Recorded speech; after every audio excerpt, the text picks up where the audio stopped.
Welcome to episode 316 of FBI Retired Case File Review with Jerry Williams. I'm a retired agent on a mission to show you who the FBI is and what the FBI does through my books, my blog, and my podcast case reviews with former colleagues. Today, we get to speak to retired agent Chris Campion, who served in the FBI for 25 years. In this episode, Chris reviews the Jaycee Dugard child abduction case and his time investigating her disappearance throughout the entire 18 years she was missing. Chris and his FBI colleagues and local law enforcement partners worked viable leads from the day Jaycee was taken in 1991 right up to the day in 2009 when she was recovered. However, the FBI did not solve this case. Parole agent Edward Santos Jr. and UC Berkeley police officer Allie Jacobs followed their intuition, which led to Jaycee being found. Jaycee never left California, so her kidnappers were not prosecuted federally. Chris also reviews how he and his law enforcement partners helped Jaycee and her daughters re-enter life. This is Chris's first time talking about the case publicly. Chris Campion was assigned to the Sacramento Division, South Lake Tahoe Resident Agency, which covers 5 counties and a 10,000-mile territory in the Sierra Nevada mountains. He investigated national security and criminal matters, including terrorism, public corruption, civil rights, white-collar crime, organized crime, gangs, and crimes against children. Chris was also a member of the SWAT team for 10 years, followed by 15 years as a hostage negotiator, becoming Sacramento's crisis negotiation coordinator and a member of Quantico's crisis negotiation unit's critical incident negotiations team, for which he did several international deployments for training and operations. Chris also served as the division's National Center for the Analysis of Violent Crime, NCAVC, field coordinator for 15 years and was a firearms instructor. In 1997, he was awarded the FBI's Shield of Bravery for a deadly encounter with an armed fugitive. Since retirement, Chris has been an investigator for a Fortune 100 multinational tech company, doing international major fraud and Foreign Crime Practices Act investigations. He also teaches criminal justice classes at his local community college. I want to thank Chris for sharing this case review, which speaks to the emotional and personal sacrifices made by agents working these types of violations. I also think it will give hope to investigators working on what seems to be an unsolvable case. Now, before we get to the case review, I got to tell you about the success of FBI Retired Case File Review live this past Sunday in Philadelphia. I recorded the audio and the episode will be posted next Wednesday, May the 8th. If you were there and I didn't get a chance to shake your hand or give you a hug, I want to say thank you and let you know how much I appreciated you coming out to see me and my guest on what was a beautiful sunny day in Philadelphia. I'm still grinning ear to ear from the experience. While in Philly, I also got a chance to tour the newly renovated FBI office and to meet the new special agent in charge, Wayne Jacobs. I was very impressed with both. Check out my May email to Reader Team members to learn more and view photos from my tour of the Philadelphia office and of the FBI Retired Case File Review live podcast show. In your podcast app's description of this episode, you'll find links to where you can join my reader team to keep up with the FBI and books, TV, and movies, buy me a cup of coffee, and learn more about me and my nonfiction book, FBI Myths and Misconceptions, a manual for armchair detectives, and my 2 FBI crime novels, Paid to Play and Greedy Givers, all available as ebooks and paperbacks wherever books are sold, and audiobooks on Audible and Spotify. Plus, my FBI word search puzzle book, Fun for Armchair Detectives. Thank you for your support. Now here's the show. I want to welcome my guest, retired agent Chris Campion. Hey, Chris, how are you? Good, Jerry. How about you today? I'm doing great. Now, I learned about you from a listener, so I have to give a shout out to Matthew M. He listened to the case review that I did on the Poly Class case with Eddie Fryer, and he reached out to me and wanted to know if I would do a case review on the Jaycee Dugard case. And I emailed him back saying, was the FBI involved? I don't remember hearing much about the Jaycee Dugard case from the FBI side. And he gave me your name, and I reached out to you, and you said to me that although you worked on this case as a missing persons case for 18 years, that when she was found, when she returned, the FBI was not the agency that got that tip. And that really you hadn't spoken a lot about the case publicly, but you did a lot of the investigation. I want to thank you for agreeing to come on FBI Retired Case File Review to finally kind of get out in public what the FBI's role was in that investigation. Thanks for having me. Yeah, I'd love to talk about that. It was not featured prominently because most people were interested in JC's experience. And she, after a time, talked about it and a lot of interest in coverage. And she wrote a couple books. And this is really her story. But the 18 years that we spent looking for her does have a lot of interesting twists and turns and ups and downs, too. Literally, this is a career case, probably the biggest case I worked on, certainly the longest, since it really, from the kidnapping to the sentencing of the offenders here, it was almost 20 years out of my 25-year FBI career. So the kidnapping happened on June 10th of 1991. I had less than 2 years on the job, and I came in November of 89. And then with a recovery in August of 2009 and sentencing in June of 2011, I had about another 3 years after the sentencing before I retired. And it's really actually still continuing on because I kept in contact with Jaycee and her family, still call and text every once in a while. It's still an ongoing relationship that I have with her family. And it's one of those cases, Jerry, that even 10 years after retirement, I still remember that case file number without much effort. So it's one of those. She certainly is an inspiration to everyone about the will to survive, will to continue and to live a life of purpose. Just hearing about her and reading her books and reading about her, I'm just amazed at her. What's a good word? Resiliency. Oh, yeah, perfect. I think that's the thing that just stands out to me. She is such a survivor and just so sweet and comes across as friendly. You mentioned her books, Stolen Life and Freedom. If you get a chance, get them on the audio version because she narrates them. The sound of her voice is just like she has always been. She is so amazing because she realized early on, with the help of some counselors, that she didn't do anything wrong here. Terrible things happened to her, but that was on other people, not on her. So she's pretty blunt and forthright in describing what happened, both during her captivity and then the second book, Freedom, is what happened after she was found. I'm glad you mentioned that. I definitely recommend those. All right. I will put links to both of those books in the show notes for this episode. That way they can hear her story. But we're here today to talk about the FBI story. Where do you want to start? At the outset, Jerry, I'd like to make two things clear. One, I was one of many people who touched this case in the FBI and local law enforcement.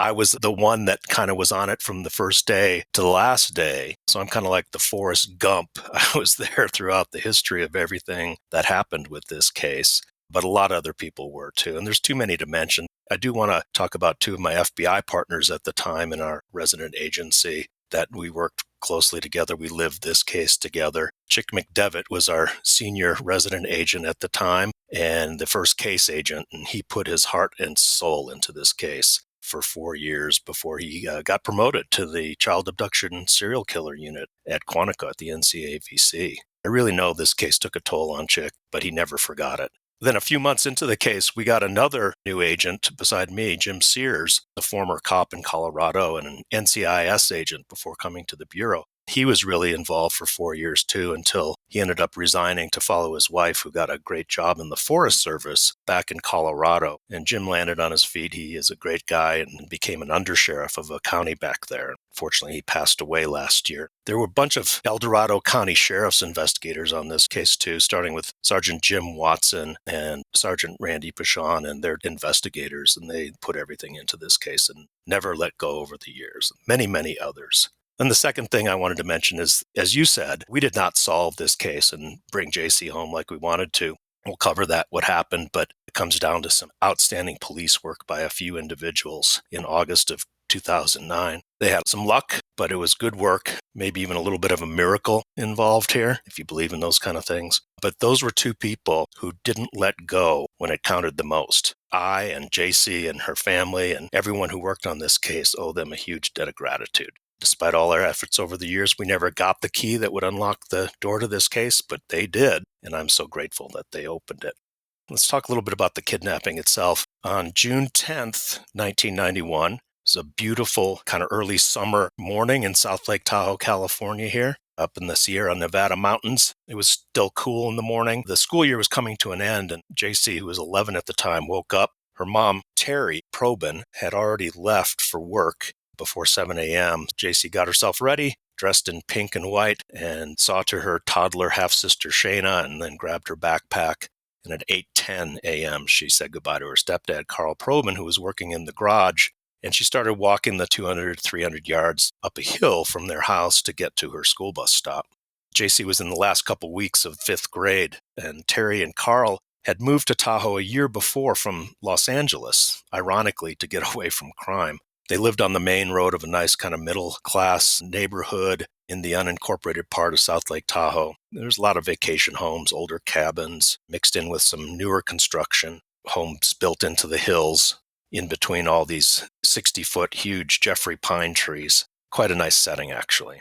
Through the garage window, Carl saw Jaycee walking up the hill, and she crossed over to face oncoming traffic just like he taught her. Then he noticed a gray two-tone older sedan, which had just come down the hill past Jaycee. It stopped in front of his house, did a 3-point U-turn in front of his garage. Carl originally thought it was some lost tourists, which we have a lot of them up here, and he started to go down the driveway to talk to them, give them directions. He didn't see the driver very well, and from the side view only, he saw a female passenger who was olive skinned, possibly Hispanic, with long black straight hair. The car didn't really stop, but continued back up the hill, so Carl went back to work in the garage, and just a couple moments later, he heard a scream from up the hill.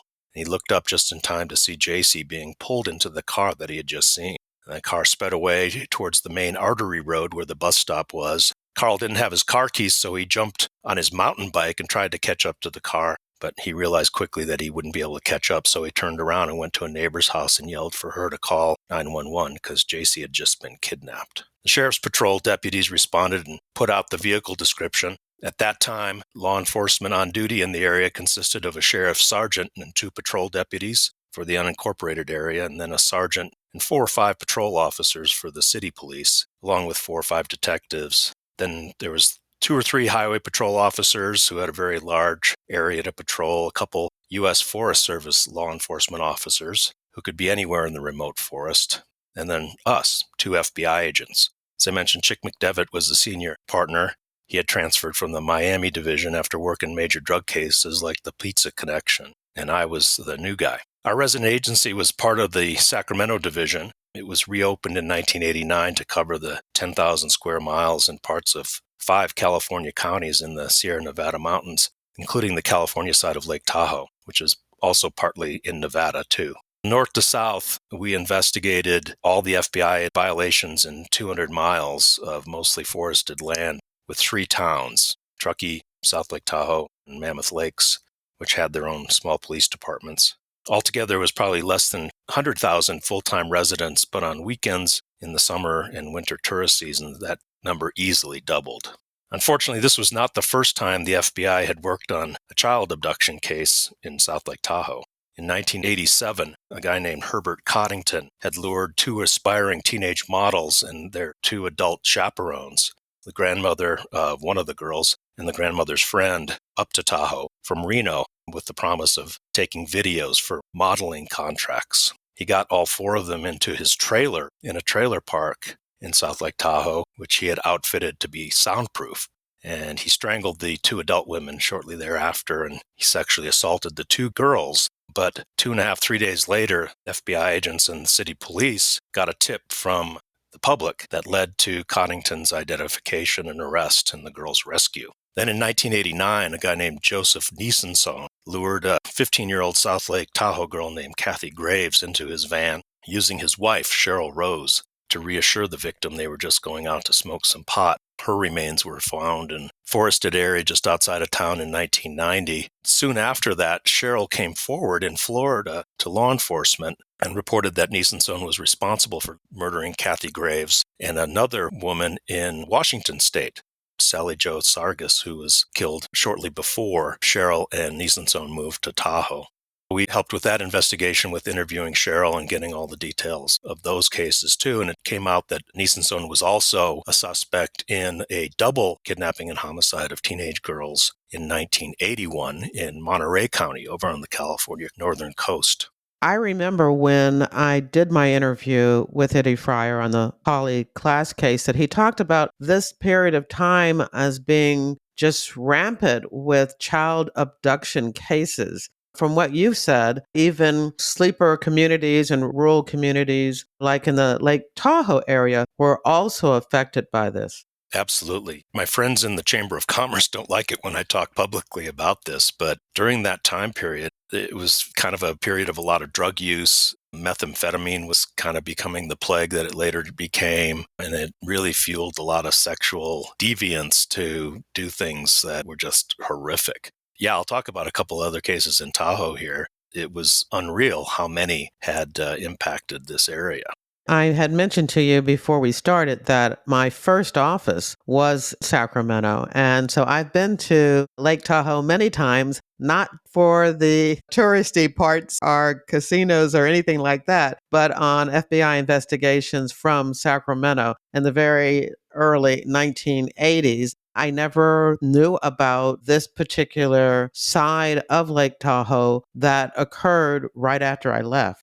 There were a number of cases in Lake Tahoe during the 80s. You might remember the Harvey's casino bombing, an extortion plot that didn't go well. They ended up having to try to defuse the very large explosive device, and it took down half of the casino. It was several years, but the FBI finally found the guy and his two sons who was responsible for that.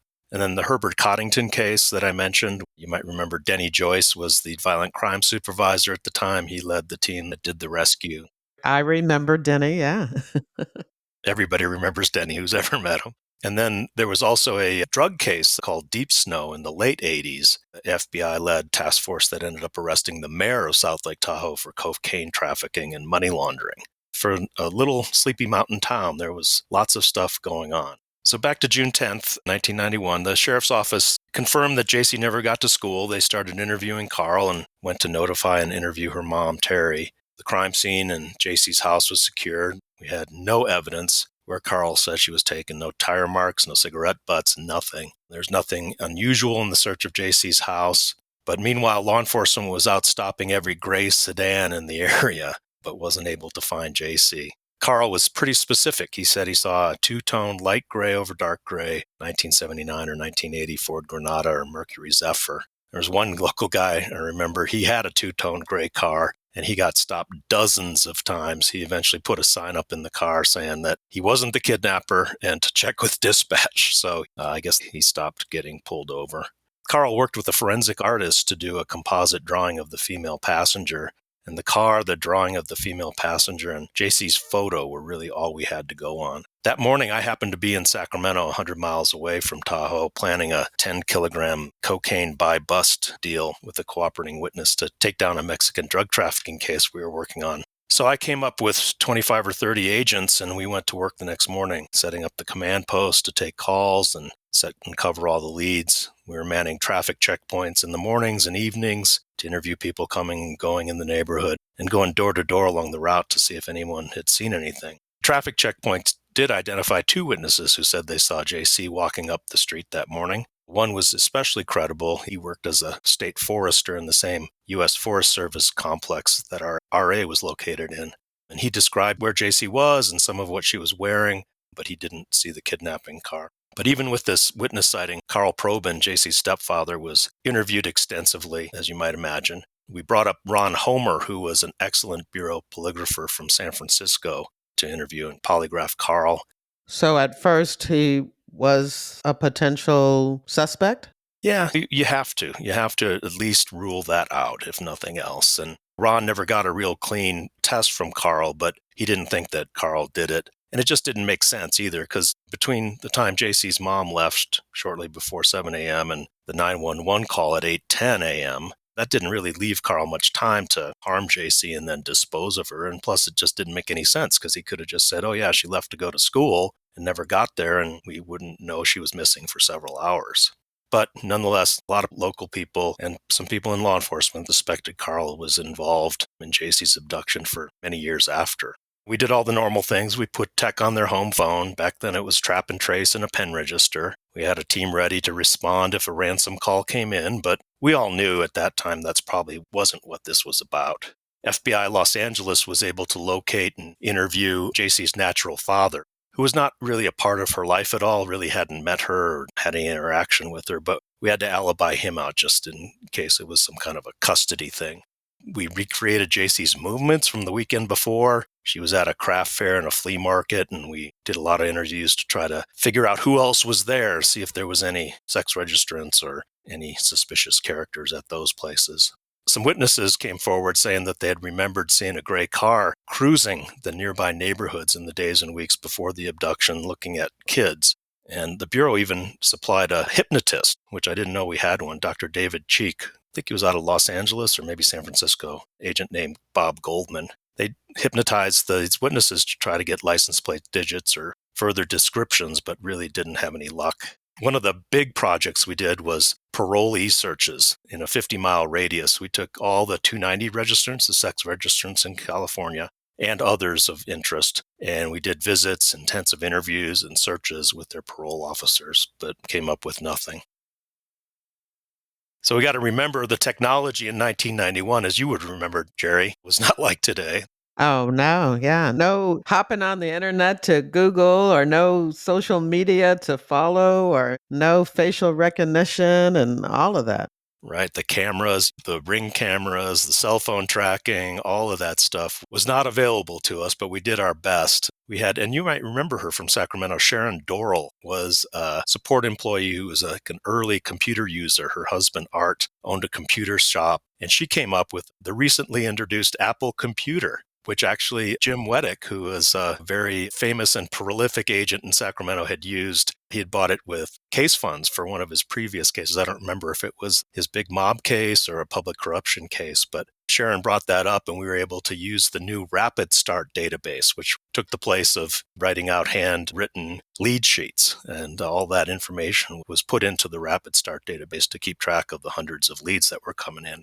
We had a DMV investigator, California Department of Motor Vehicles investigator named Derek Beverly, who had a great idea. He said that we could run all of the vehicle registrations for the types of cars that Carl had said this kidnapped car was, and then try to cross-reference the registered owner against criminal histories. Computers weren't very sophisticated back then, so we got big stacks of printouts like 15 by 18 inches and went through them one by one, trying to match up each of those vehicles with a registered owner and see if they had a criminal history. But nothing was able to be identified out of that. I even got a call one day, Jerry, from the NRO. I had no idea what it was at the time, the National Reconnaissance Office. They told me to go out and get the coordinates of the exact location of the kidnap site to see if they maybe had a satellite or some other national security asset overhead at the time.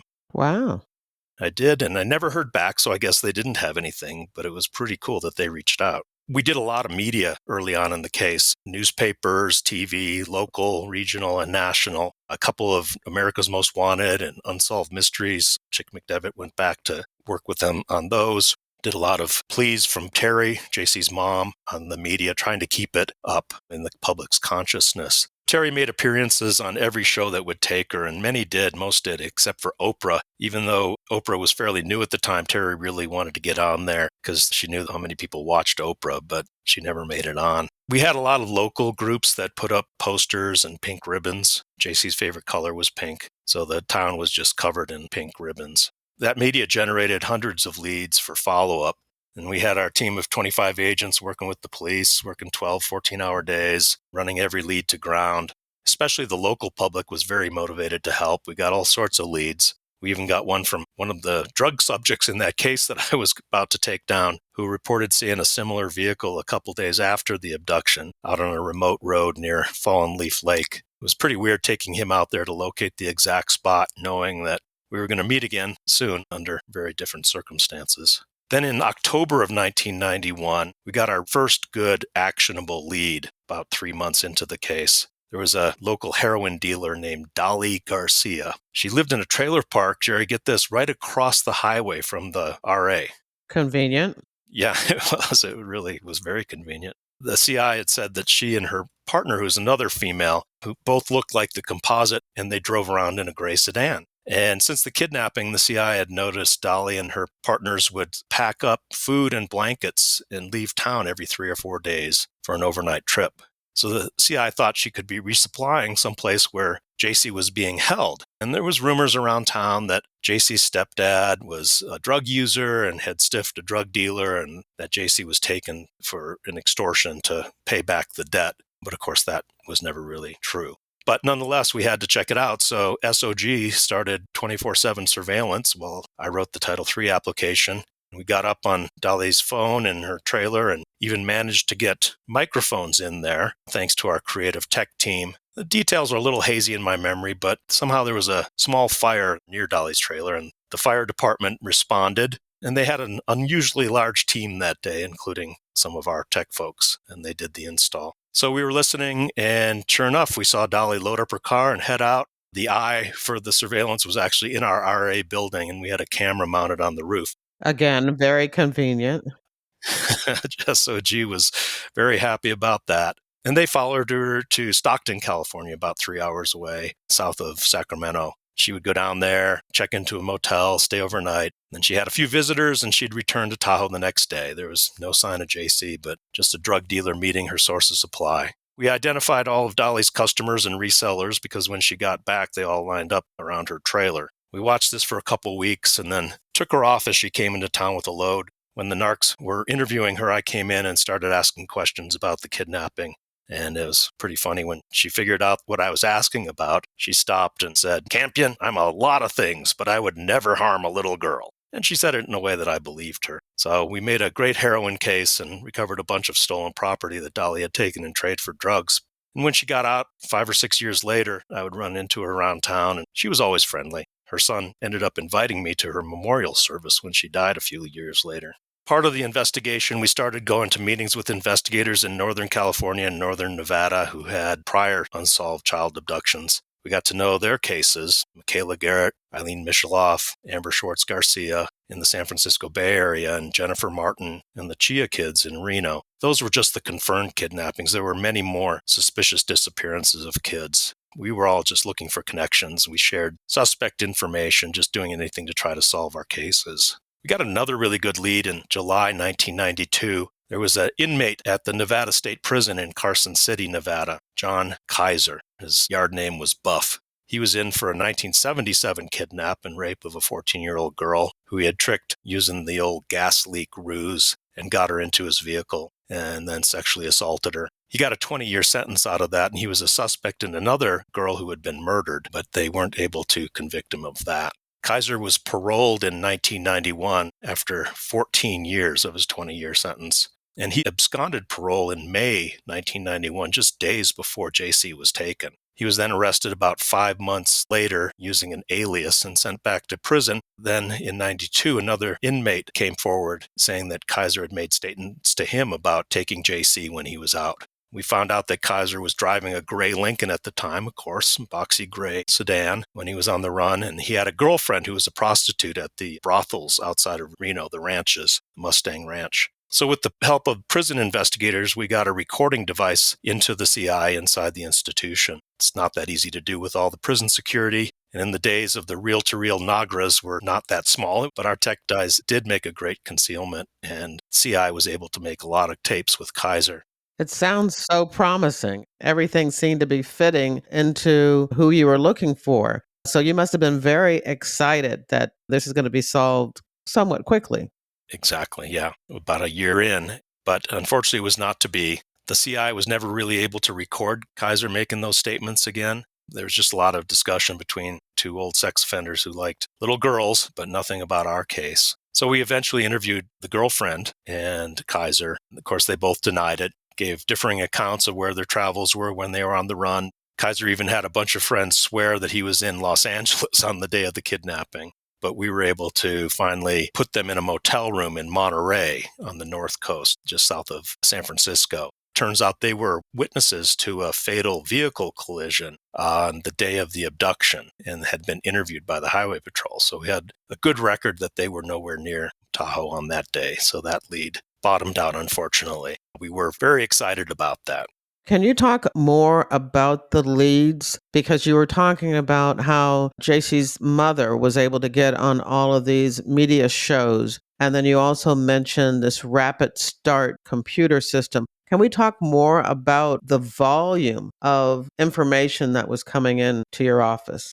Yeah, there was tons. Every time she did a show or America's Most Wanted, people from all over the country would call in with sightings, things that I saw this cute blonde girl in Cincinnati at the mall, and I think it was her. She was with this weird older guy. Some of them like that, we wouldn't really be able to try to do too much with because, again, that was before surveillance cameras were everywhere. So it would be almost impossible to try to locate a lead like that. But there were hundreds of them, Jerry, and every one of them got recorded. Every one of them, if we had any details on it, we would follow it up. If there was anything actionable, we would do it. We ran them all to ground as good as we possibly could, given the techniques that we had available to us back then. There were literally hundreds, maybe even thousands of them that came in, and some of them even with a license plate with a gray car. We would try to work up the car. We had analysts doing criminal history checks on the owners, doing NCIC offline searches to see if they had been ever pulled over in Tahoe or anything like that.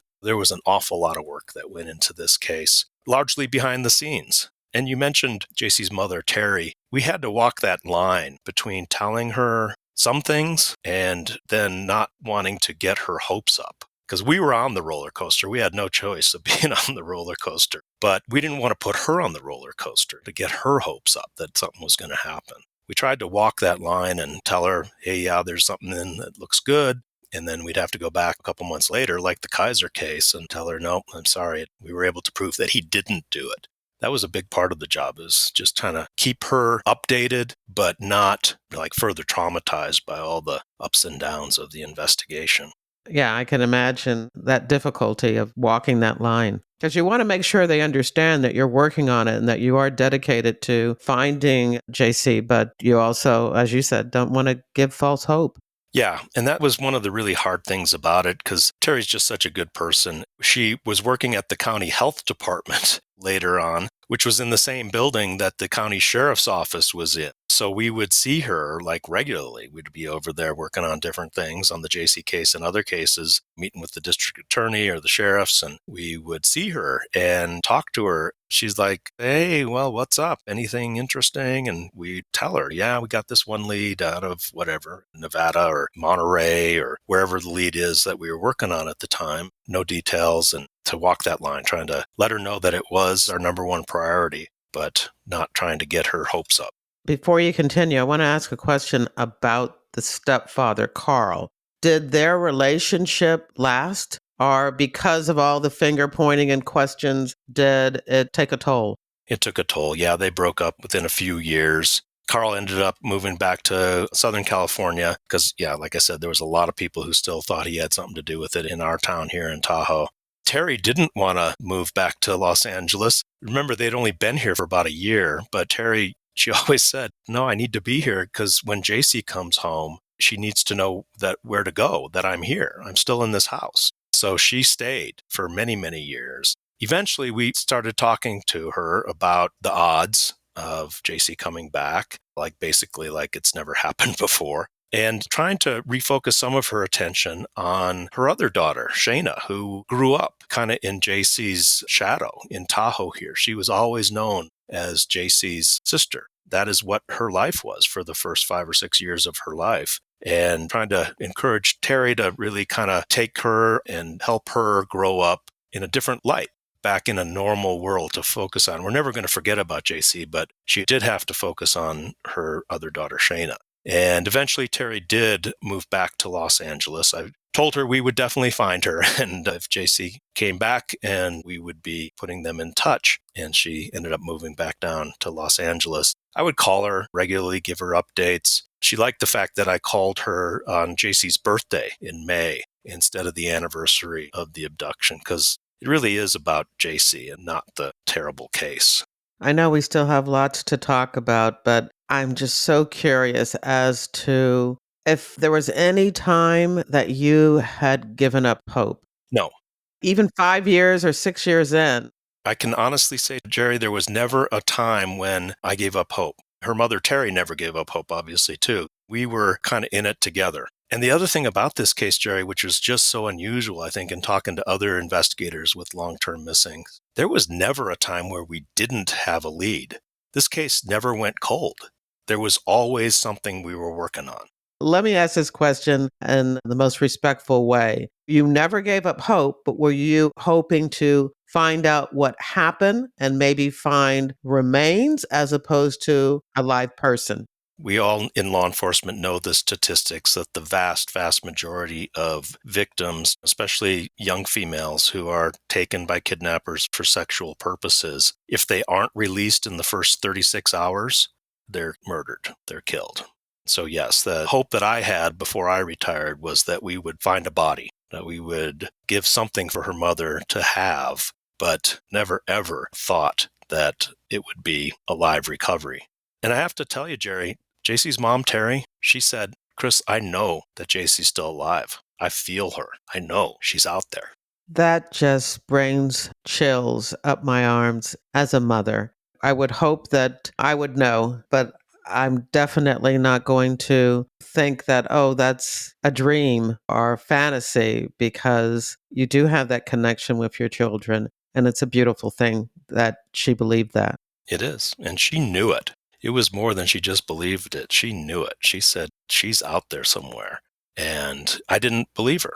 I said, that's nice hope. I hope so too. We have to look at reality. And of course, I was wrong. My RA partners had transferred, so I was solo in the RA for a couple years. I was co-case agent with Jeff Reineck, who you've interviewed on the Yosemite murders, Carrie Stainer. Yes, that was a powerful 2-part episode. The episode that I did with Jeff Reineck, the Yosemite Park Murders Child Predators, was episode 126 and 127. I'll make sure that I link to that also in the show notes for this particular episode. Great. Jeff is so passionate about child abduction cases. He was the child abduction coordinator after Louis Freeh, when he was director, loosened up the Bureau rules for responding to child abductions and really made them a priority in the mid-90s. So Jeff and I were co-case agents for a time on the case, and we went back to the beginning and reviewed everything. We found that Jaycee's best friend's family hadn't been completely cleared, and they were quite a cast of characters. The friend lived with her grandma, but the friend's mom looked surprisingly similar to the composite. And when we brought her in for an interview, we had to track her down. She was a cowgirl somewhere in northern Nevada. We tracked her down finally and had her come in, and she gave an interview and, of course, said she didn't have anything to do with it, but she said she had visions of where Jaycee was and she could maybe use a divining rod to help find her. She never passed Ron Homer's polygraph, but again, we just didn't have anything solid to say that she was involved. Her boyfriend at the time was an old-time crook. He'd even written a book manuscript about kidnapping the president's daughter, a very interesting, colorful family. When the friend's uncle, Terry, had met a couple times and felt very uneasy around. We found out that he had been given a ticket for illegal camping near a river outside of Reno on the day of the abduction. We had the area searched. We eventually were able to clear them after a lot of interviews about their whereabouts. That was one of many leads that we went back and looked at.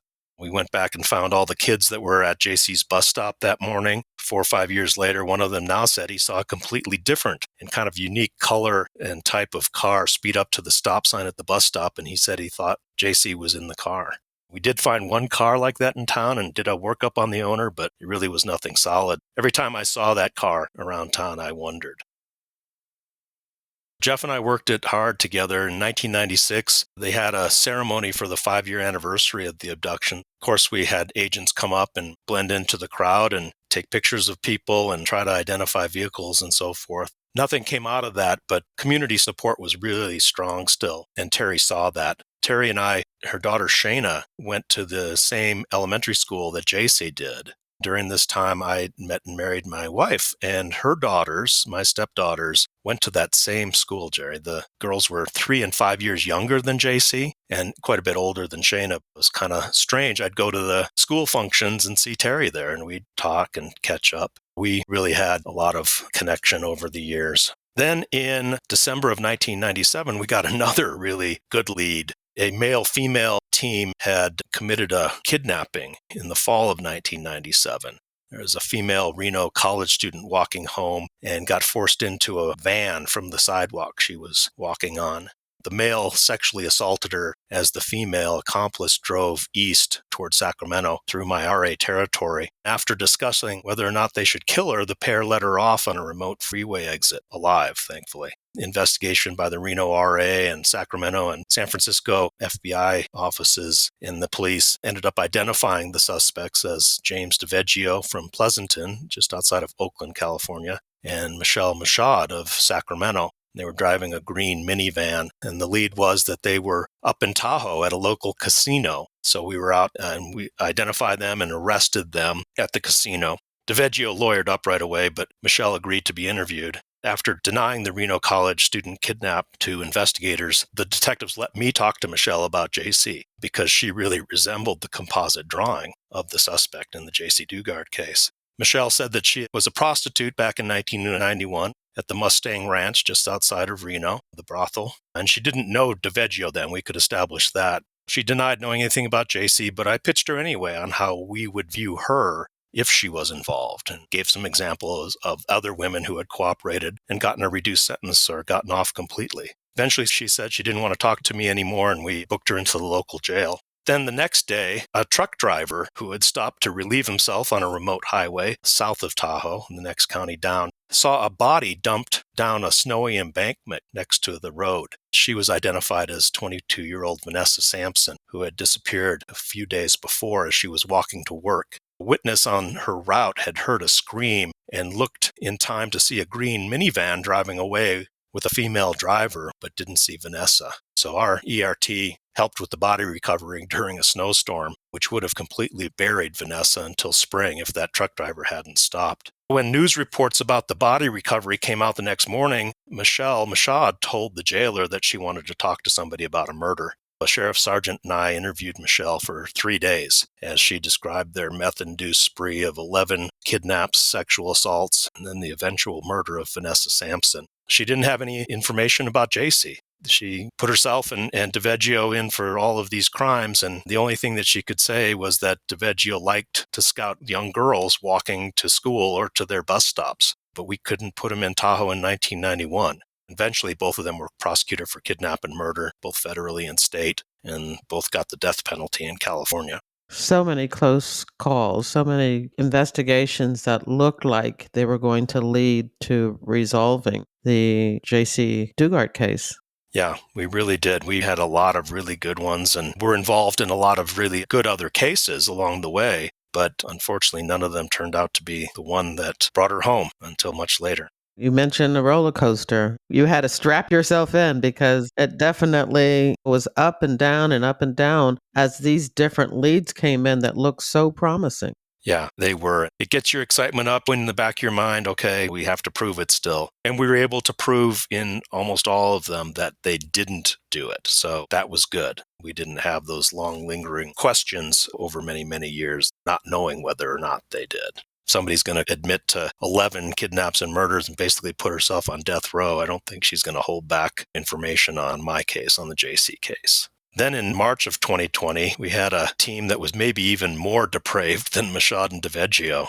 A father and son team, the Sarias, were living in the south shore of Lake Tahoe. And the son, Thomas Jr., or TJ, was 19 years old at the time, and he worked as a Boys and Girls Club employee. One Sunday afternoon, he lured 9-year-old Crystal Stedman into the apartment he shared with his father, Tom, who wanted a young girl to rape. And the senior assaulted her and ended up slitting her throat, and then had TJ dispose of the body when attention focused on them.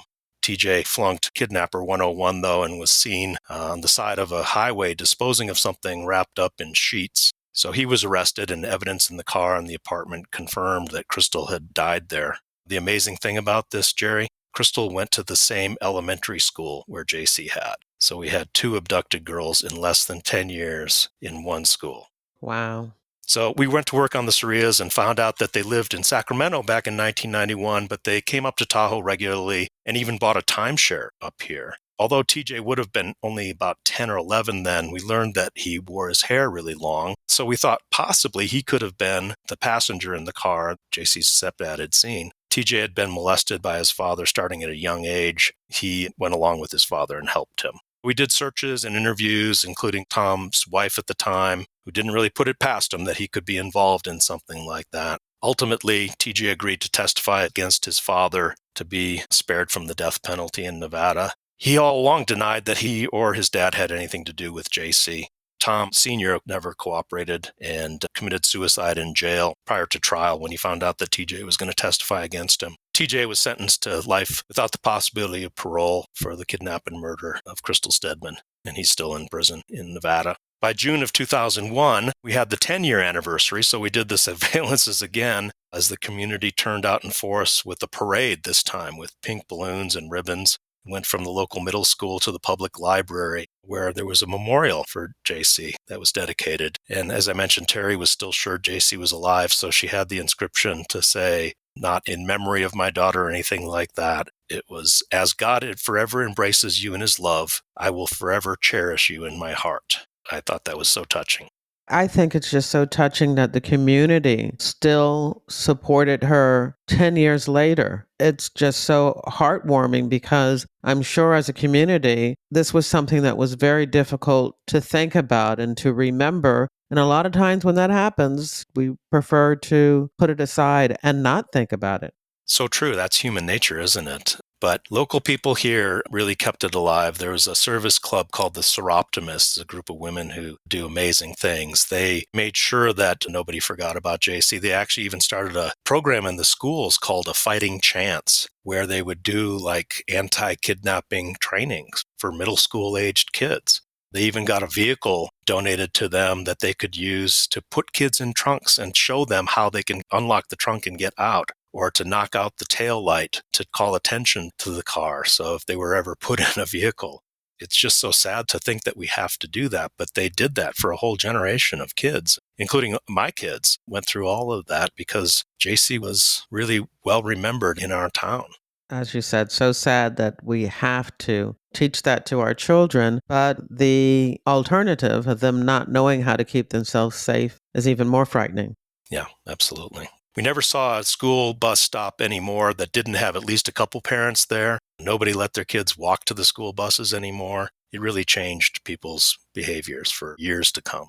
So we had a lot of other leads, Jerry, around this time. That 10-year anniversary, we actually found a sex offender in the crowd that really had no reason to be there. And we did investigation around him and found out he was the suspect in a sexual assault of a girl who ended up dying in a mysterious car crash in another county. We spent a lot of time on that. And he cooperated, and we were able to finally alibi him out for the time of Jaycee. But just another example of these people that were so common back then and maybe still are. I'm sure there's pedophiles out there still, lots and lots of them, but we're trying to do as much as we can with like the Internet Child Pornography Initiative that started during this time period, trying to take a lot of these people off the streets before they could do harm like this. We had a child molester from Folsom Prison who had left a suicide note before taking a bunch of pills he had stored up. And in the note, he took responsibility for Jaycee and 2 other high-profile child abductions in Northern California. And of course, he survived the overdose attempt and then told us how he and a prostitute from Reno, there's kind of a theme here,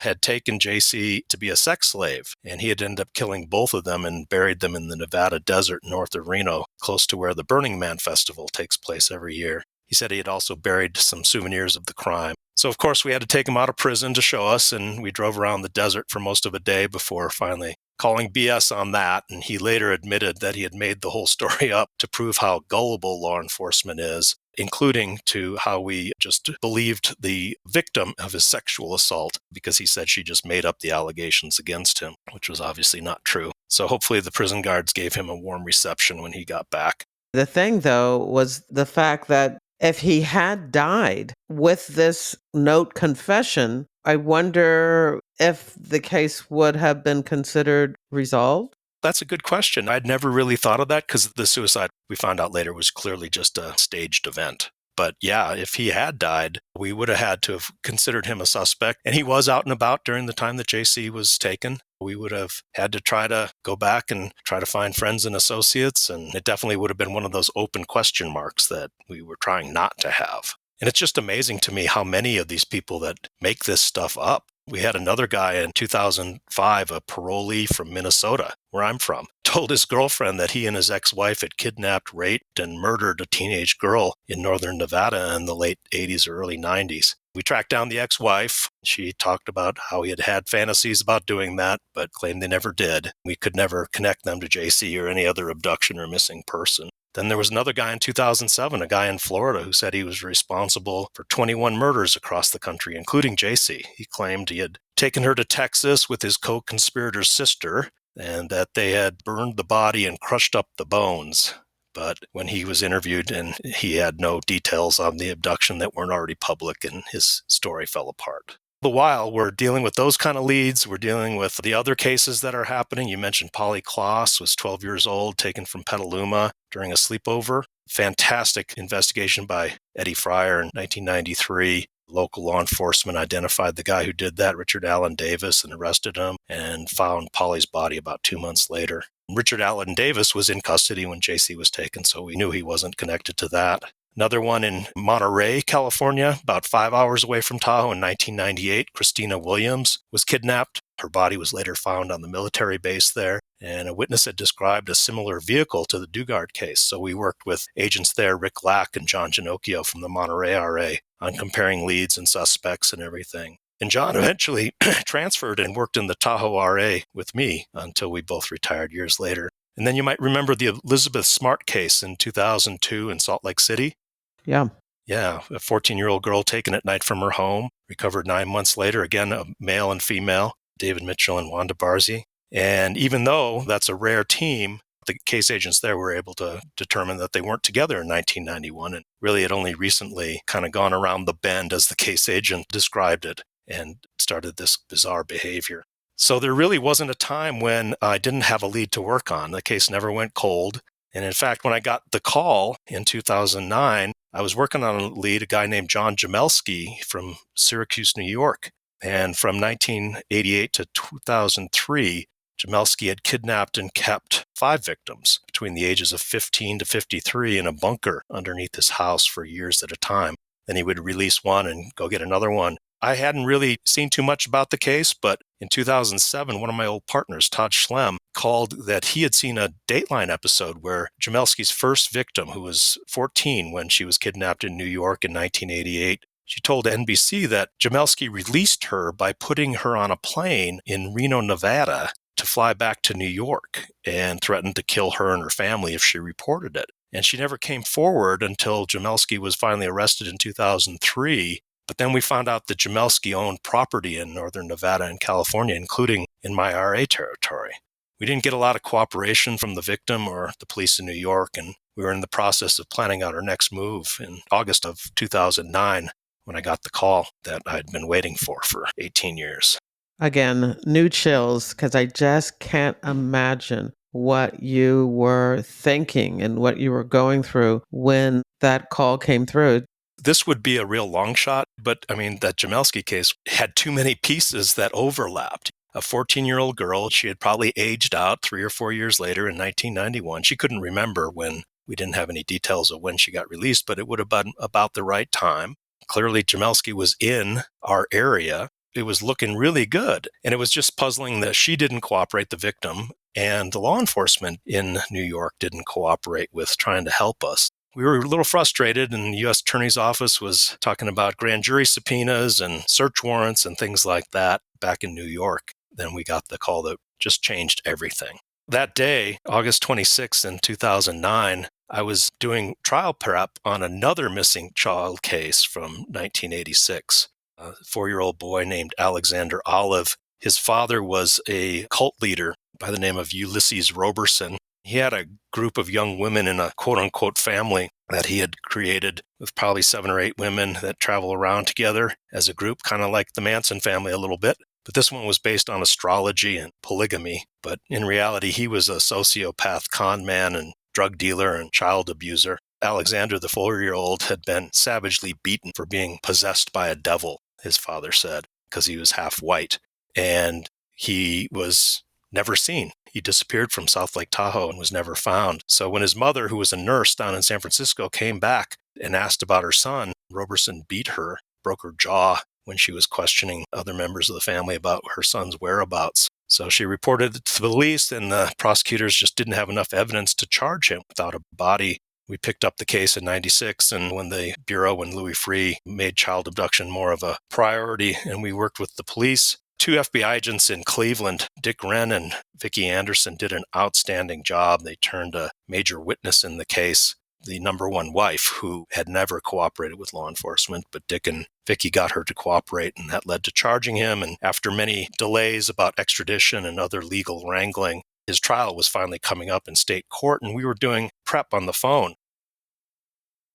During the call, I got another call from the Oakland RA out of San Francisco division. And I thought at the time it was the crisis negotiation coordinator from San Francisco, because he and I were planning a joint training exercise because I was the Sacramento CNC. So I let the call go to voicemail and continued on with the prep session. And by the way, Vicki Anderson, during some of those prep sessions, had talked about some missing girls she was working on in Cleveland. Michelle Knight, Amanda Berry, and Gina DeJesus had gone missing between 2002 and 2004. It's just chilling how many of these cases are connected in some way, even on the investigative side. Yeah. When that broke, I called Vicki, and she was just like me, just like dumbfounded and astounded how it turned out. So a little while later that day, my supervisor, Deirdre Fike, called and asked where I was. And when I said I was at the RA, she asked me what I was doing there, because she had seen news reporting that Jaycee Dugard had been recovered alive in Antioch, California, about 3 hours away, with her 2 teenage daughters, who her kidnapper, Philip Garrido, had fathered. Jerry, it was one of those scenes like out of the cartoons we used to watch when we were kids, where the whoosh goes and the phone is still hanging in the air. I just jumped in the car. I stopped home to tell my wife that I wouldn't be home for a while, packed a bag, and left a key to the gym for the other basketball coach who was coaching my daughter's team. We were supposed to have practice. And then I drove at a high rate of speed. I got down to the Bay Area and got there as soon as I could. You had missed a call letting you know about this. Yeah, that was the call. It wasn't from the negotiation coordinator. It was from Marty Parker, who's an agent in the Oakland RA, who had gotten word from the local police that this had happened, and she called to let me know. I listened to that voicemail first, and I called Terry. I called Jaycee's mom. The sheriff's office had already called her, and she asked if I thought it was real, and I told her that we'd do the DNA testing to make sure, but it was looking good. And I told her that agents would pick her up in the morning and take her and her sister Tina to the airport in LA to fly to San Francisco, and that agents would meet her there and bring her to meet Jaycee. And then, Jerry, I had to apologize to Terry. She didn't understand at first until I reminded her that she had always said that Jaycee was alive, and she knew it, and I didn't believe her. That was a tough moment. She was right after all of those years. She talked about being an instant grandmother. and asked if I would give her advice, since by then I was a recent grandfather also. And we laughed and cried as I was driving down there, sometimes at the same time. It was a pretty amazing conversation. So you were talking to her on your ride to meet Jaycee. Yeah. Wow. I was going to ask you, what was that like, being in the car all by yourself as you're traveling, all the thoughts that were racing through your mind?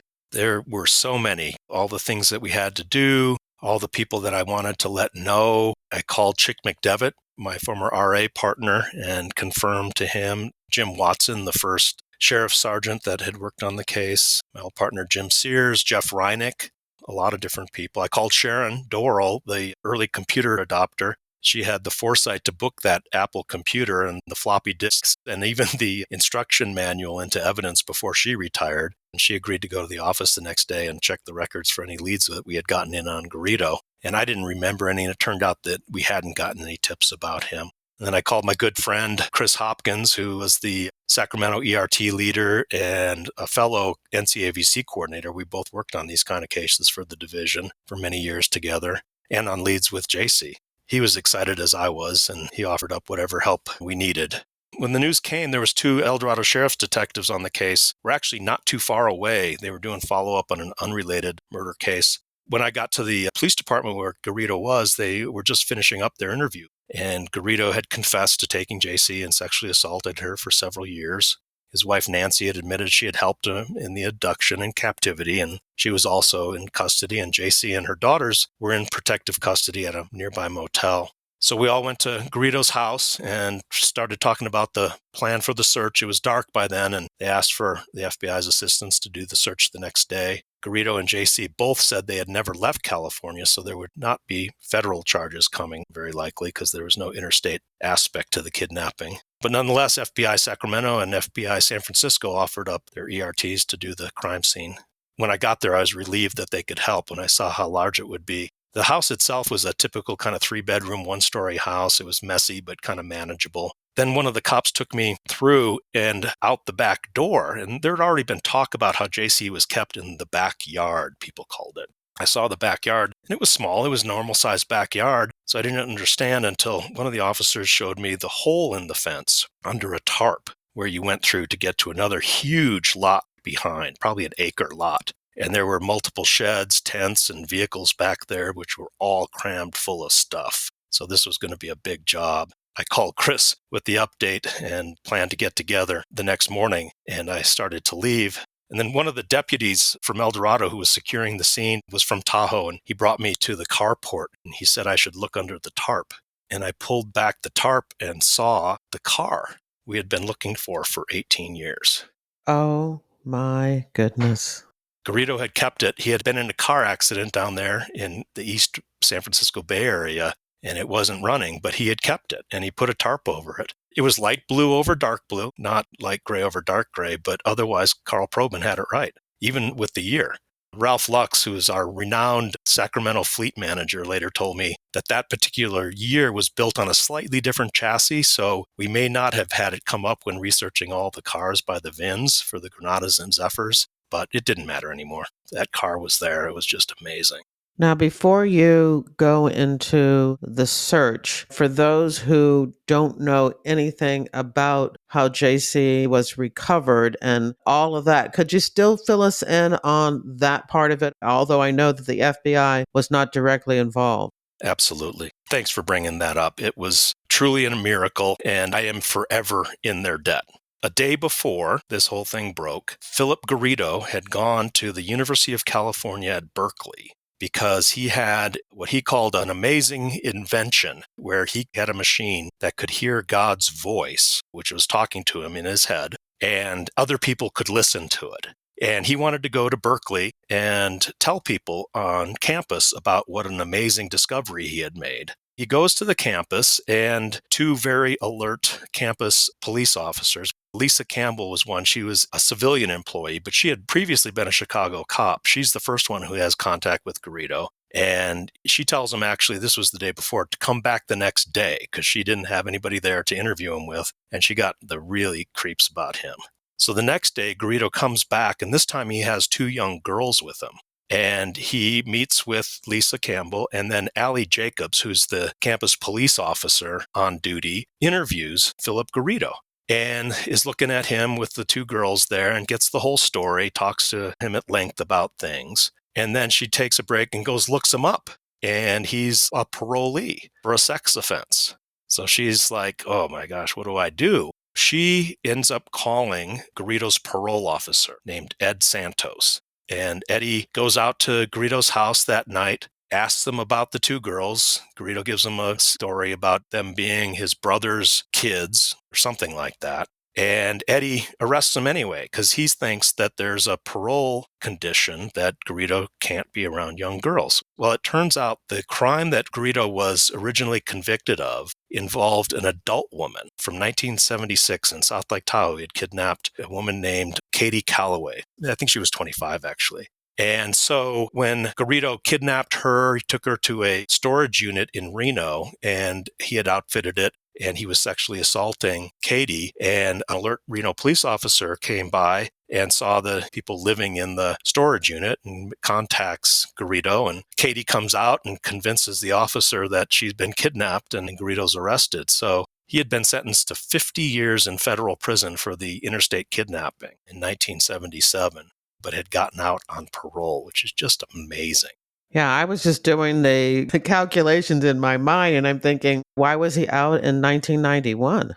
Yeah, it's just amazing. It's a reflection on the times. He had done like 14 years of a 50-year sentence, and he gets paroled from federal prison in Leavenworth, Kansas. And then he actually goes to a state hold for the sexual assaults in Nevada. He had gotten another sentence for that, a 5-year sentence. So he does some time in the Nevada State Prison at the same time as our friend John Kaiser, Buff, who we worked a lead on back in 92, was at the same institution. Just a lot of weird connections in this case, as you mentioned, Jerry. Eddie goes and arrests him, but he can't hold him because even though the girls are underage, there's not a parole term in his file prohibiting from having contact with kids. So Eddie has to unarrest him and tells Garrido to come in to the parole office the next morning with everybody involved.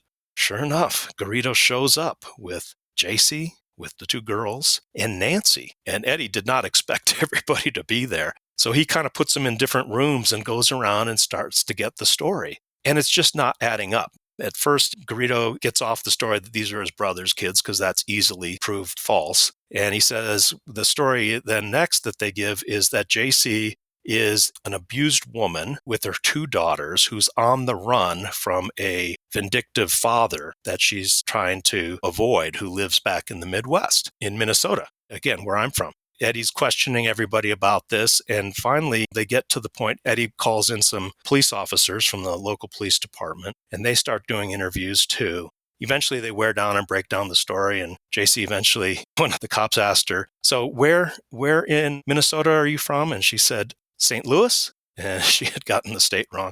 Eventually the story kind of broke down. And then Garrido admitted that he had done a terrible thing years ago, and that he had kidnapped Jaycee and fathered these two girls by her. When they went back to Jaycee then and told her that Philip had admitted what happened, that she had been kidnapped, she was relieved. They asked what her real name was, because he had been calling her Alyssa, which is kind of to me like Alice in Wonderland. She disappeared through the rabbit hole and then came back a long time later. Jaycee couldn't say her name, so she wrote it down on a piece of paper. What do you mean, that she was just too emotional to say her name? Yeah, she hadn't said it out loud in nearly 18 years. Garrido would not allow her to be called Jaycee or anything like that. So she wrote down her name, her real name, Jaycee Dugard, and her mom's name. And then Eddie didn't know the case. His wife, it turns out, had been a dispatcher in El Dorado County at the time, and she was like, "You're kidding me." She was like flabbergasted. When they ran that name, of course, all the bells and whistles and sirens went off, and that's when everything started to roll. So it's really the work that Eddie and Allie did that day. They both had probably one of the best days of their law enforcement careers, and it all fit together and led to Jaycee's recovery after all that time. The miracle of it all just sweeps me away. Wow. Yeah. Yeah, and I've gotten to be friends with Allie and Eddie over the years, and they're both now retired. But we got together last year, or a year and a half ago, actually. Some group asked us to come speak about the case. And so we all got together back up here in Tahoe and got to see each other. And right now I'm looking at a picture of the three of us that was in the local news at the time.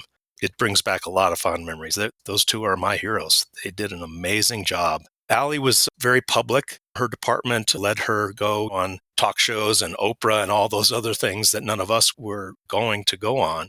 But Eddie was the California Department of Parole and Probation, got a lot of negative feedback. Why didn't you find her earlier? She was just in the backyard. Oh, really? Yeah. Wow. He got death threats on his voicemail. Why couldn't you find that kid? I bet you if it was your own kids that you'd think differently about it. So Eddie ended up transferring to a different office. And despite him being so key in the solution of the case, the department kind of circled the wagons because of all the criticism. They ended up admitting liability for not finding Jaycee when they were supervising Garrido's parole. And they ended up paying out a court settlement of about $20 million to Jaycee. Which she deserved, but I don't know if Eddie deserved criticism. No, quite the opposite. He deserved a lot of praise for it, but he wasn't allowed to talk about it. And I know you have a photo of them with you from that presentation that you did a year and a half ago, so I will share that in the show notes for this episode. So that was the call that led to the recovery. Of course, our work wasn't done. I went and got some sleep that night at a hotel, a couple hours basically, and then was back and briefed the ERTs that were doing the search the next day. And so we got them started on that. And then I went over to the hotel where Jaycee was being kept and her daughters, and I got to meet them very briefly first thing. And then I got word from the agents that were transporting Terry that they were getting close. So I went down and met with her, and the detectives from the sheriff's department and I talked with her a little bit, tried to prepare her, but we didn't know what to say. And she wasn't really listening. So we finally just brought Jaycee down, led her into the conference room where her mom was waiting. And I'm not going to describe it, Jerry, but it was the happiest sound I've ever heard humans make. All of us cops waiting outside had tears in our eyes. I can imagine. It's just, wow. Yeah, it still chokes me up all these years later.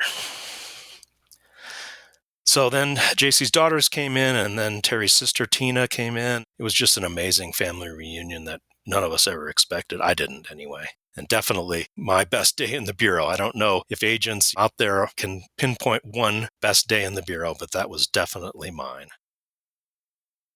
But of course, our work wasn't done yet. There's not really a playbook for this kind of a case. Prior to that, I think the longest one was Sean Hornbeck in Missouri, who was kept captive for 7 years before he had escaped with the help of a new victim that his abductor had taken. So 18 years, we just didn't really have any idea what to do. So working with the El Dorado Sheriff's Office and the DA's office, we went to work. We found temporary housing for the four of them. We had 2 female agents from San Francisco living with them for a couple weeks to provide security. Got them confidential medical checkups. NCMEC, the National Center for Missing and Exploited Children, put us in touch with a family reunification counselor in the area. And Rebecca Bailey has been with Jaycee ever since the first days of her new life, and they're still working together on nonprofits and helping victims of sexual abuse and separated families. Marty Parker, who I mentioned from the Oakland RA, was a child abduction specialist and agent who worked on those kind of cases, and she knew a really top-notch forensic child interview from FBI Detroit. So I got to meet Katie Connell, who flew in and helped interview Jaycee and the 2 daughters, and she was great to work with. And then with all the intense media interest, FBI Los Angeles's media rep put the family in touch with a really top-notch publicist who worked with them for many years, trying to navigate how to do all this media stuff, which they did a pretty good job of, a really good job of. So we held off the media. They were trying to find her, Jaycee, but they didn't for several months while we were protecting them. Just so many things you don't think of. The younger daughter was 11, the same age as Jaycee was when she was taken, kind of ripped from everything she knew and put it into a new environment. And the older daughter was 15. They were told all those years that Jaycee was their sister, but the older daughter had kind of figured it out that Jaycee was their mom. Jaycee had homeschooled them with a correspondence course and later on computer programs. And with her 5th grade education, she taught her daughters well enough they could both test at grade level, but who was going to teach them now? So we helped them get private tutors. other medical care, getting birth certificates, even a passport. How do you do that without drawing a crowd? We had to try to help get them through all of those things. And we knew the prosecution wasn't going to be that hard when you have a live victim and two daughters whose DNA was evidence of the sexual assaults. The hardest part for me was discovery, because the district attorney who was prosecuting the local case, the California case, had decided he was going to give the defense everything, including our entire case file. So we had to get grand jury and court releases of all the evidence we had collected in 18 years to turn over to them. Wow, so the administrative burden was really a challenge for you.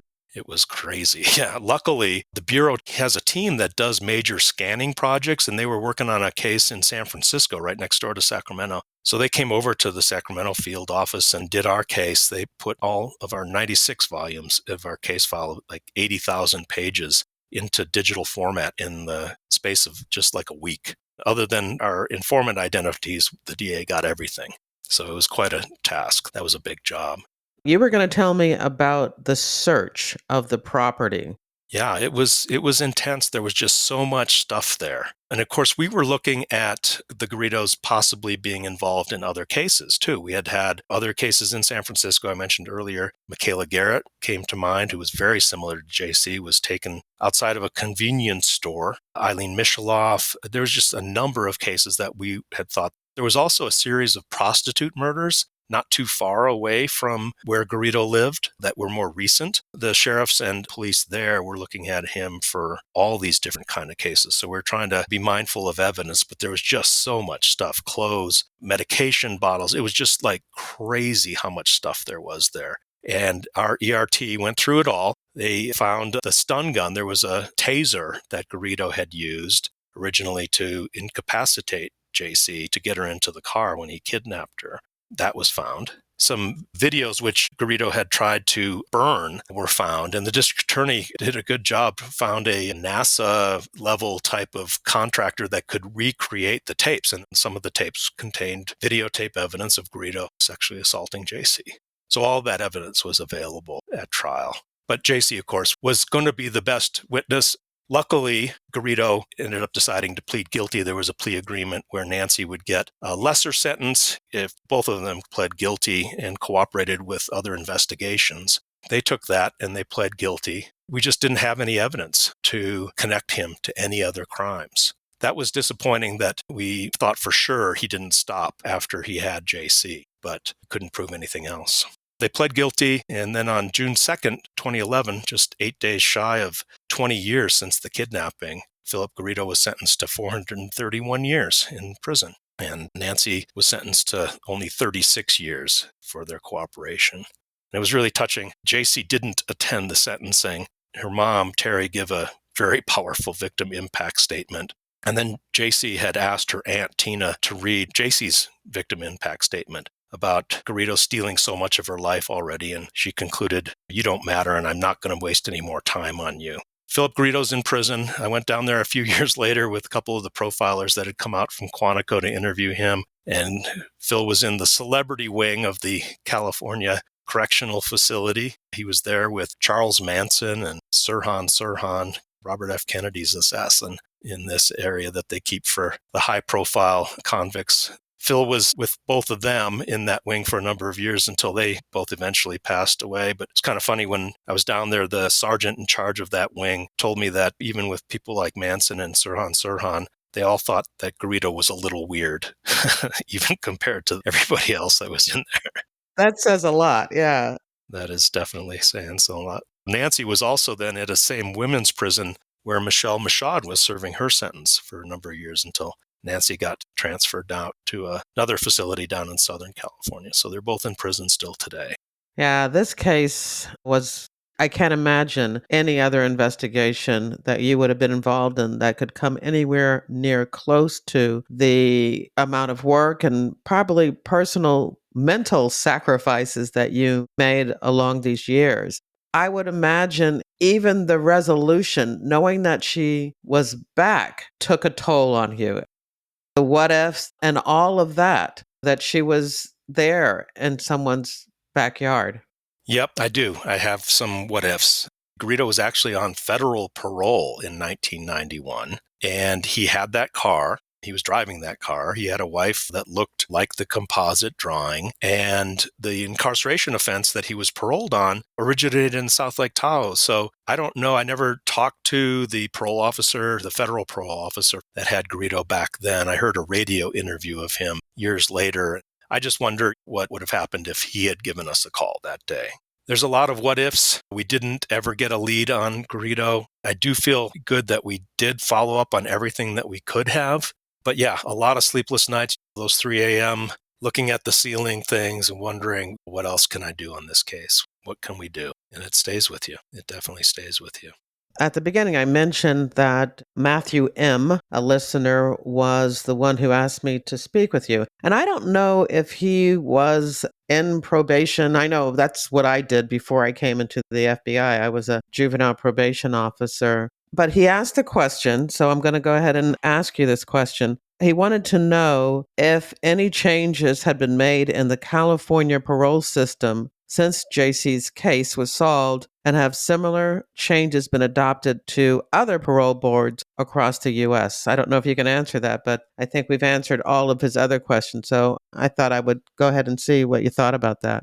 From my dealings with Eddie Santos, the parole officer, yes, the answer is definitely there were changes in the California Parole Officers Handbook about doing more searches of residences. Although, again, if you didn't know that this lot behind the fence was part of that property, but nowadays you have like Google Earth and stuff like that, so you could look at those kind of things to see around. There was a lot of awareness and changes in the California parole officers, and I think that those lessons did kind of reverberate across parole departments because they did. They got a lot of what I consider unfair treatment because people just didn't really know the facts of this case. I don't think the parole officers were like being negligent in not like checking the back behind the fence. You don't typically have parole officers. I'm not even sure if they would have the legal ability to go to like the back neighbor's property to look around. By the time California picked up Garrido's parole in,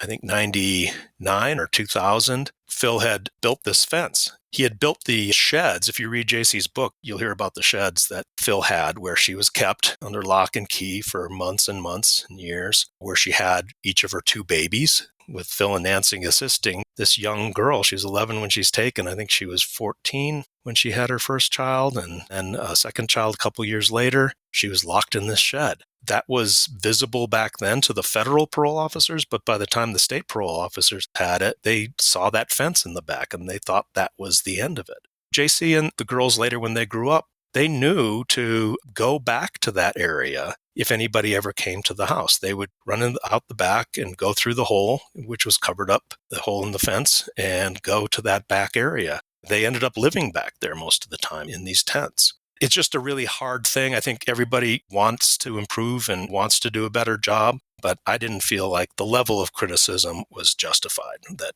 California Department of Parole got. There were 2 people that need to be blamed for this, who need to take full responsibility for this. And fortunately, they're both incarcerated. Absolutely. This has been a fascinating case review. I know that you are still in touch with Jaycee and her mother. So is there anything that you'd like to share with us about how you feel about them and what they've done for the missing? Absolutely. Jaycee started her own foundation called the Jayce Foundation, Jayc, which is kind of a play on her name. Her nickname is Jayce for Jaycee, but it stands for Just Ask Yourself to Care. And they do public presentations about awareness. If you see something suspicious, say something. And then they work with sex assault victims, child abduction, even parental family abductions, where kids are taken away and then brought back together. And Rebecca Bailey does equine therapy with horses at her ranch, which is where her office is. They use horses. Jaycee loves horses too, and they use that to kind of help people in their therapy and their recovering. Jaycee has taken a tremendous negative event that took 18 years out of her life and the emotional toll, and she has dealt with that and turned around and come back and said, I want to help other people. And that to me is just so amazing. She's an amazing person. Thank you, Chris, so much. I know that you haven't spoken about the FBI's role and your personal involvement in this case. So I really appreciate it. And I'm proud to say that I believe that this podcast, FBI Retired Case File Review, is the perfect place for you to be able to share your story. And I really appreciate you doing that. Thank you for letting me join, Jerry. And it's a very good venue to know what really happens in the FBI, the good, the bad, the ugly, but the people who are doing the work every day and are still doing the work. I mentioned a lot of names today, but there's a lot more, and there's more people doing work on similar type cases as we speak. So it's good to let everybody know about that. Wonderful. Wonderful.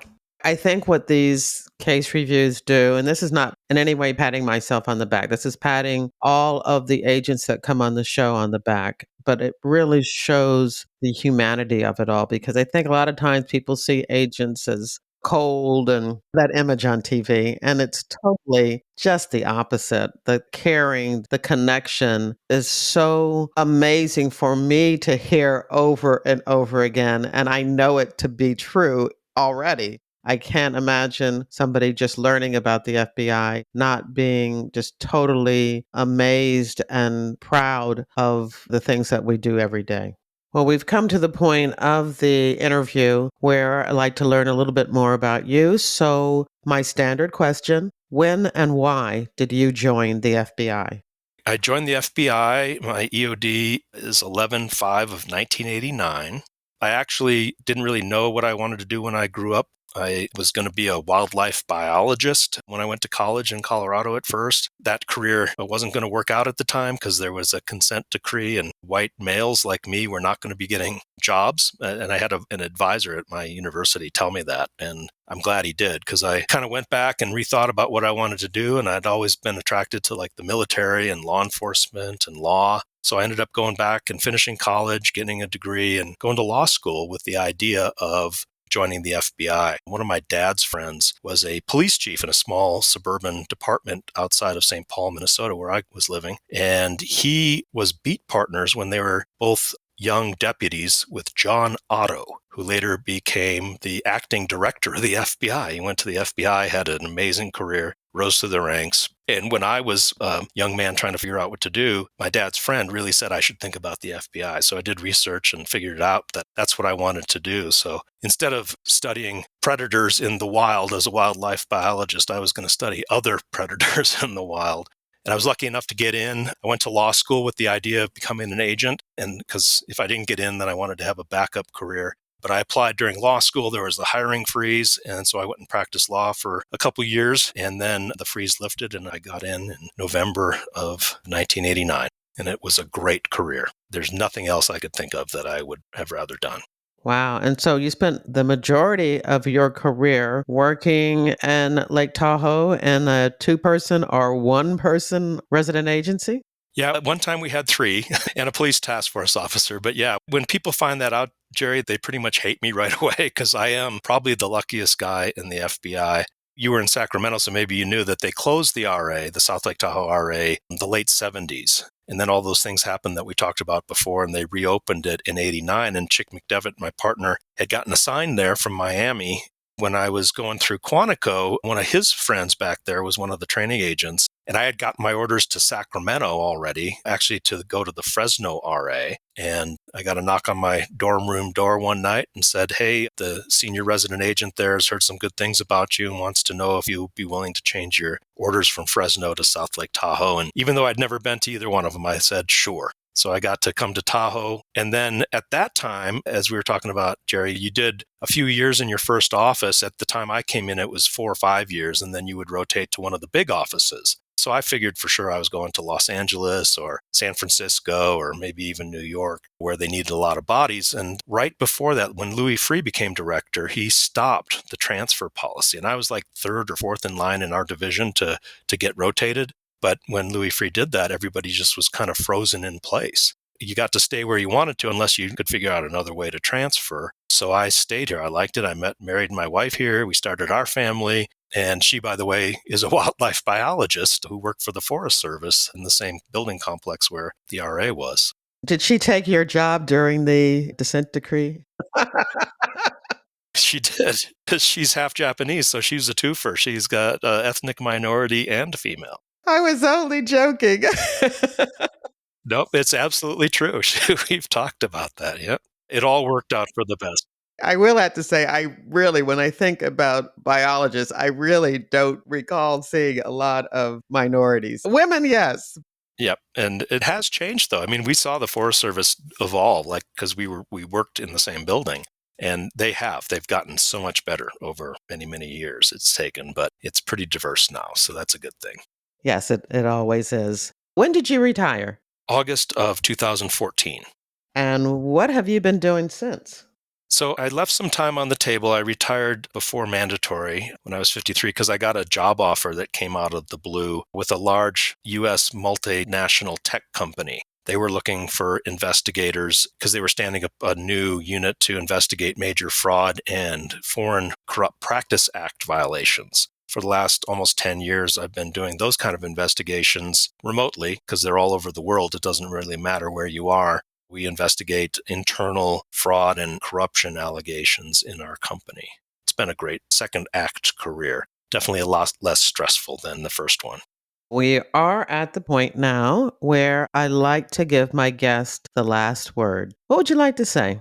I would like to just express my gratitude again to the powers up in the in the universe that put me where I was for my career. I could not have scripted it any better for myself. I am so thankful that it worked out that way. And then to have a case like Jaycee Dugard, to be that Forrest Gump that was there throughout the whole thing, is just more than I could even imagine asking for. Just so much gratitude for getting to do what we did and in the location that I got to do it. And then to people like Allie Jacobs and Eddie Santos, who had the best days of their law enforcement career and led to an amazing outcome. Just say to everybody who's still out there doing the work, just keep going and doing your best every day. Miraculous things sometimes happen. It's just amazing that the universe works out this way sometimes.